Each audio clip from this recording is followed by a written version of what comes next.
Hi, my name is Greg Good, and I chose to do my lecture on the Grateful Dead, or the Dead as most people refer to them. And I chose them not only because I like their music, because I feel that way about all the bands that I follow, but the history of rock course gave me the greatest amount of insight and appreciation for this band.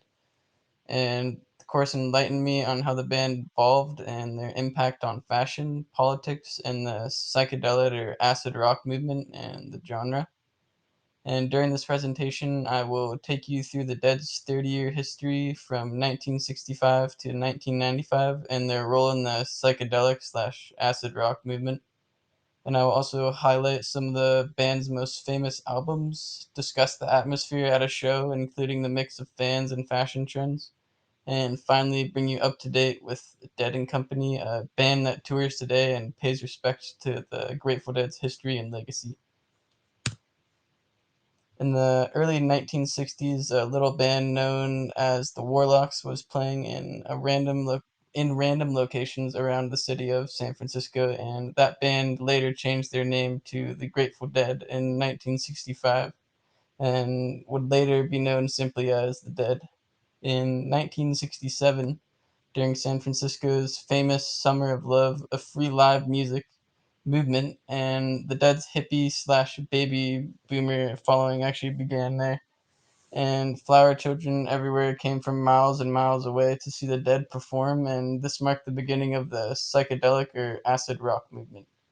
And fans caravanned across the country, slept in vans, buses, tents, or cars, and celebrated the music and message that the Dead was spreading during a very politically charged time. And the band embraced the following it was gaining from people that wanted to spread peace and love in protest of the Vietnam War and also other global unrest. And the band played a fusion of rock and roll, jazz, and folk music and combined it with visual imagery and other mediums that created a new way of performing live music. And it was this method of performance that earned Grateful Dead concerts the more commonly referred to name of Grateful Dead shows. And many bands that came after them were inspired by their music and their performances and followed this similar type of performing live music. And some of the original band members were Jerry Garcia, Bob Weir, Phil Lesh, Ron McKernan, Bill Kreutzmann, and people who joined in the later years were Mickey Hart, Tom Constantin, Keith Godchow, Donna Godchow, and Brent Myland.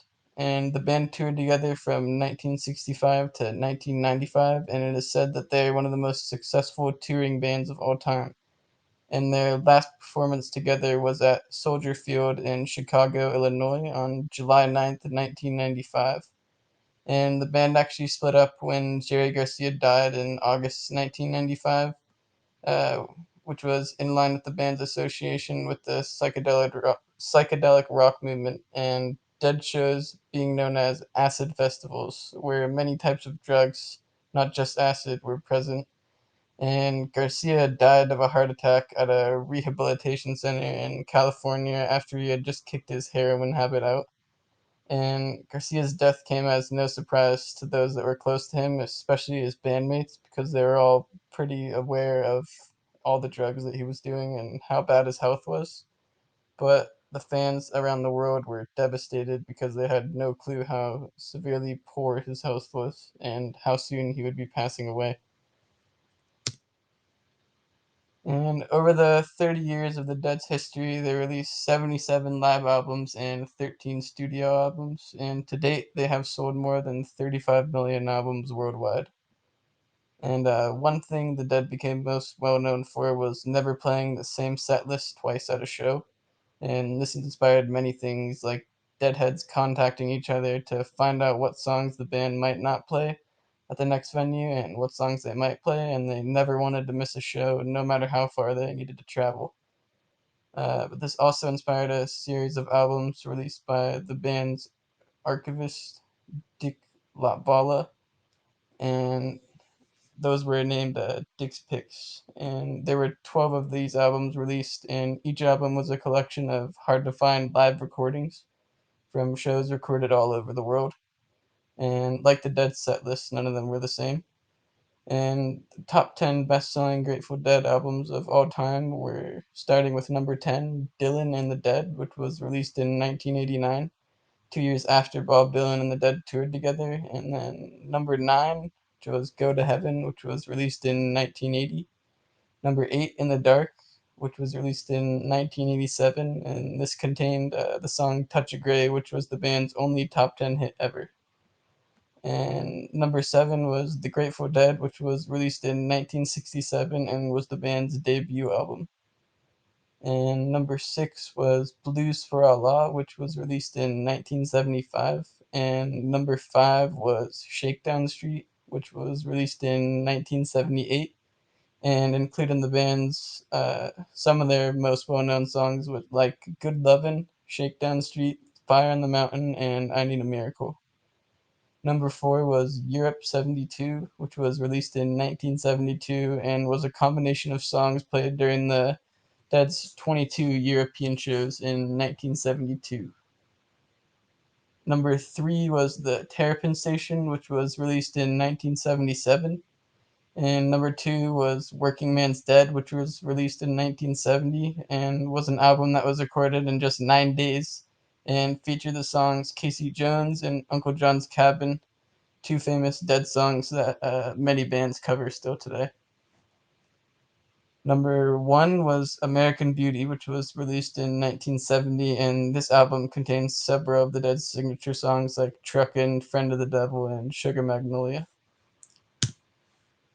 And it has been said by many Grateful Dead and even Dead and Company fans that it's very difficult to describe the atmosphere at a show, and that a person actually has to attend a show to experience it and truly understand it. And having attended my first Dead and Company show recently, I understand that sentiment, but I also feel that there are several things that stand out to most people that attend, like the overwhelming sense of community and lots of tie dye everywhere, a lot of hippie slash flower children spreading good vibes all over the place.